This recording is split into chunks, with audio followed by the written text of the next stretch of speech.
Yeah, we're filming again.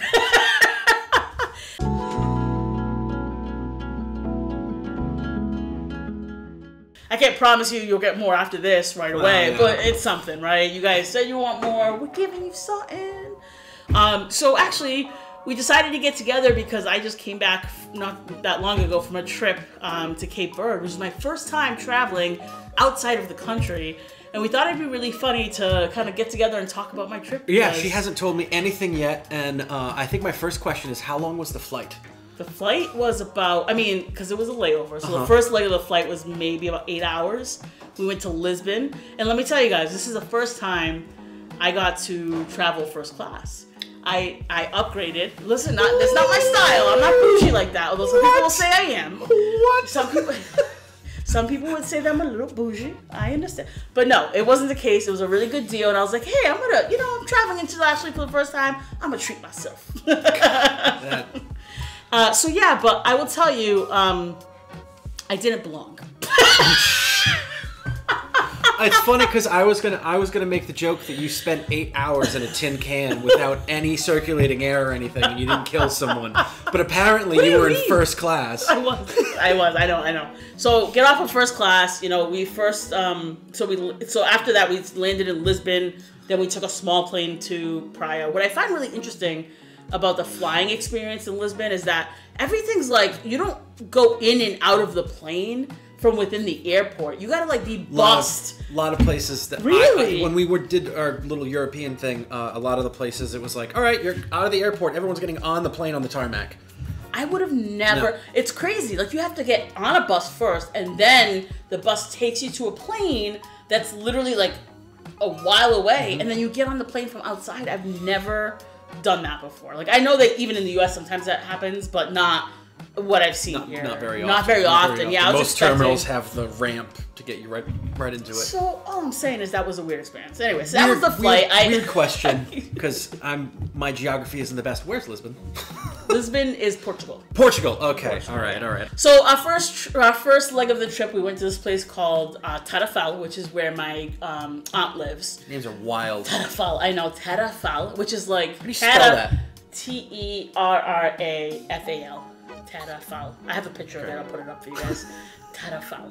Gorgeous place. Although when we went there, we were only going there for a couple days because we dropped our luggage off somewhere. So I didn't pack a bathing suit. So I went to the beach with my dad in jeans and my Toms and a dress shirt because not your Tims. Not my Tims. Come on, man. Now you're just gonna reference every possible video you can. Link up here if you don't know what he's talking about. That's my favorite picture of you. That is my favorite picture of you. Oh, the cornrows and the little the Mecca shirt and the Jesus right here. No messing around. You a gangster. I was a thug for life. So the real purpose of us going is because we were throwing a party for my dad's one of my dad's older sisters. Oh, nice. Yeah, so we did it in her backyard in Asomada. Was the name of this Asomada. Why are you rolling your eyes? It's a foreign country. No, I expect it to be San Francisco, although they have a San Francisco.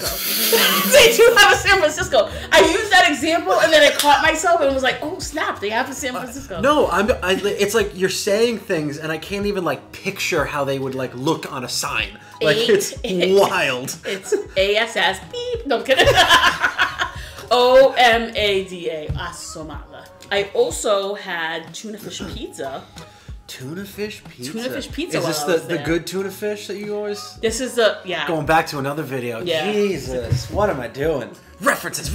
We only can link 3 of them, right? No, you can do 7 now. No, 7? Yeah, you can do a bunch. Man, it's been a while. Yeah. So we can do more? Okay, so we'll link that one too. But us Cape Verdeans are very notorious for tuna fish because it's an island. So they have so much access to tuna fish. But let me tell you, it was the most delicious thing I've ever had. I'm going to make a tuna fish pizza and we're going to try it one day. All right? Absolutely. We got to do it, right? So tuna fish pizza. I also tried fried eel. I was afraid to do this, but everyone gave me such a hard time because I have such I'm a bit of a picky eater. I know you can't tell by looking at me. You can't tell by looking at me. But it was so good. It was fried eel. Yeah, and it was just delicious. I would totally eat it again. And I'm glad I tried that one out because I think if it was here and you told me to do it, I never would. I never would. But I was there. My family was like, you need to try foods and da-da-da. I was like, all right. And I tried it, and it was just so good. I'm glad I did. Didn't you try eel on the sushi episode? The sushi Look above. Link above. I didn't want to get into this too early because I'm a little embarrassed by it. But I had a not so great day as well in Cape Verde. How many days into the trip was it that this happened? About a week in. And so at least I had a good first week. Yeah, you were there for a while, so I got sick, though. I lost my voice. That was probably what happened the first week. Other than that, because it was mostly party planning, like I said. But after the party was done, we cleaned up. We went out. We went to this place called Ribera de Barca. So basically, the way this worked is this is like the stairs to go down. It's like a little level here, you see. And that's me in the red shirt, right? I had my backpack on, and they tell me to put my foot on the seat of the boat. So I started doing that. You'll see that there. And that's when my life flashed before my eyes. Because all I did is feel the boat starting to push away. And that's when I freaked out and started going back towards my cousin. I was like, no. I'm not getting on this boat. And then I realized, I was like, I gotta get on the boat because everybody else wants to go and travel. So I don't want to be the only person that stays behind because then they'll feel bad. And then somebody's gonna have to stay with me. So I said, let me try to re-proportion the weight a little bit. So I ended up taking off my backpack and I handed it over to my stepmom and my dad. And then what I decided to do, like a smart pants, thinking, if I put my foot in the bottom of the boat, I can probably get better balance than putting it on the seat of the boat. Mm-hmm. That's not what happened. Mm-hmm.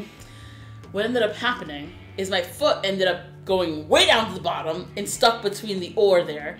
So now my foot is stuck. Now I can't even bring my leg around because the boat's starting to move against the shore. Oh, I'm going to pause there because you're about to get a...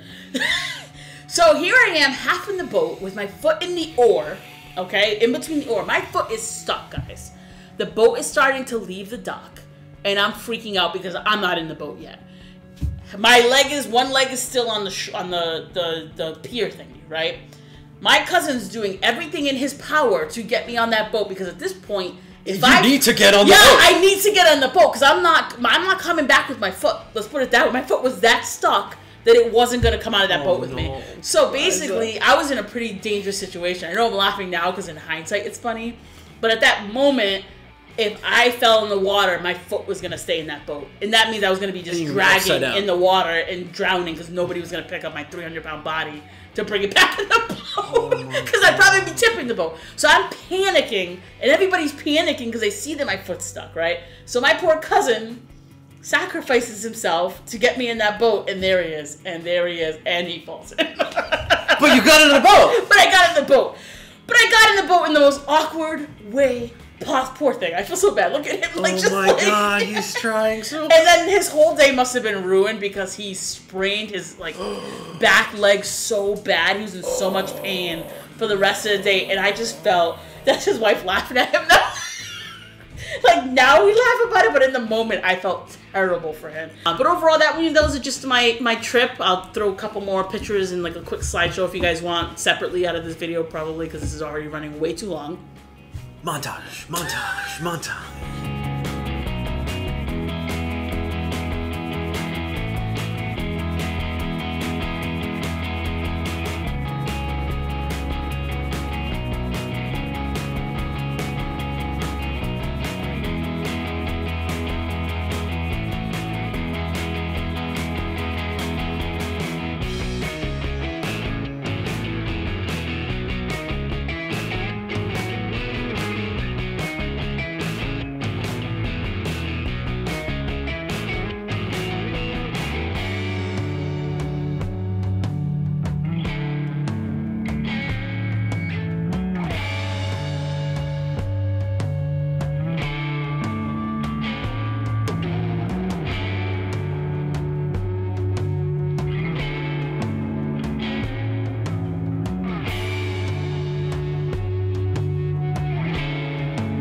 All right. It's good seeing everybody again.